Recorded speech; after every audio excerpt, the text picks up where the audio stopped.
මේ සිකුරු මාරුව සිදුවෙන්නේ 2026 ජූනි 8 වන සඳු දින සවස 5:42ට තම සම රාශි වූ මිථුනයේ අතෑර සතුරු රාශියක් වූ කටකට පැමිණීම සිදු වෙනවා. මේක මම පැහැදිලිව තවත් අයට තේරුම් ගන්න කෙටි වචන කීපකින් කියන්නම් කොහොමද මේ ග්‍රහ මාරුව කියලා. කෙනෙකුගේ කේලමක් අහලා වැරදි තීන්දුවක් ගත්තා වාගේ වැඩක්. එහෙම කිව්වම ඔබට තේරෙන්න ඕන ජීවිතේ අත්දැකලා තියෙන නිසා. 2026 ජූලි 4 දක්වා පවතිනවා.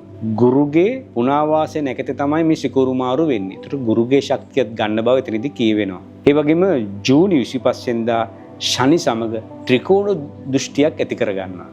මෙන්න විශේෂයෙන් ප්‍රවේශම් වෙන්න ඕන. ඒ අනුව මේ ග්‍රහ මාරු සිද්ධ වෙලා පලාපලයක් ඉදිරිපත් කරන්න මම තත්කාල කේන්ද්‍රයක් ගොඩනැගුවා. මෙන්න මෙහිමයි එන්නේ. උච්චික ලග්නය මුල් කරගත්ත තත්කාල කේන්ද්‍රයක් එන්නේ. ග්‍රහයෝ විදිලා තියෙන්නේ මේ විදියටයි. 4 වෙනි කොටුවේ කුම්භ රාශියේ සඳු සම මට්ටමින් රාහු මූල ත්‍රිකෝණ බලයෙන් ඉන්නවා. ඒ වගේම 5 වෙනි කොටුවේ මීන රාශියේ ශනි සම මට්ටමින් ඉන්නවා. 6 වෙනි කොටුවේ මේෂ රාශියේ කුජ සුවක්ෂේත්‍ර මූල ත්‍රිකෝණ බලයෙන් ඉන්නවා. 7 වෙනි කොටුවේ වෘෂභ රාශියේ රවි සතුරෝ ඉන්නවා. ඒ වගේම 8 වෙනි කොටුවේ මිථුන රාශියේ බුධ සුවක්ෂේත්‍ර බලයෙන් ඉන්නවා. 9 වෙනි කොටුවේ කටක රාශියේ ගුරු උච්චව ඉන්නවා.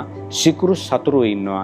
10 වෙනි කොටුවේ සිංහ රාශියේ කේතු මූල ත්‍රිකෝණ බලයෙන් ඉන්නවා. මෙන්න මේ තත්කාල කේන්ද්‍රය පදනම් කරගෙන අපි බලමු රාශි 12න් ඉපදුණු අයට කොහොමද මේ සිකුරු මාරුව බලපාන්නේ කියන එක. කටක රැසින් ඉපදුණු අයගේ පළවෙනි කොටුවේ තමයි මේ සිකුරු මාරුව ක්‍රියාත්මක වෙන්නේ. බොහොම හොඳයි. යහපත්. එකෙන් කියවෙන්නේ මෙහෙමයි. ලස්සන දේවල් අත්දකින්න ලැබෙනවා. ලස්සන පරිසරයක් නරඹන්න ලැබෙනවා. ඒ වගේම ලස්සනට ජීවිතය ගත කරන්න වාසනාවක් ලැබෙනවා. ලස්සන ඇඳුම් පැළඳුම්, එහෙම නැත්නම් තමන්ගේ ස්වරූපය, රූපයේ ස්වභාවය පිළිබඳව, එහෙම නැත්නම් ඔබගේ රූපලාවන්‍ය පිළිබඳව වැඩිපුර හිතන කාලයක්. ලස්සන ඇඳුම් වගේම ලස්සන ශරීරයක් තියාගන්න පුළුවන් අවස්ථාවක් මේකෙන් ලැබෙනවා. හැබැයි එකක් මතක තියාගන්න, ලස්සන පිටිපස්සෙන් ආවට ඊටත් පිටිපස්සෙන් එනවා මහා භයානක දෙයක්. මම ඔබට කියනවා ජලයෙන් ප්‍රවේශම් වෙන්න.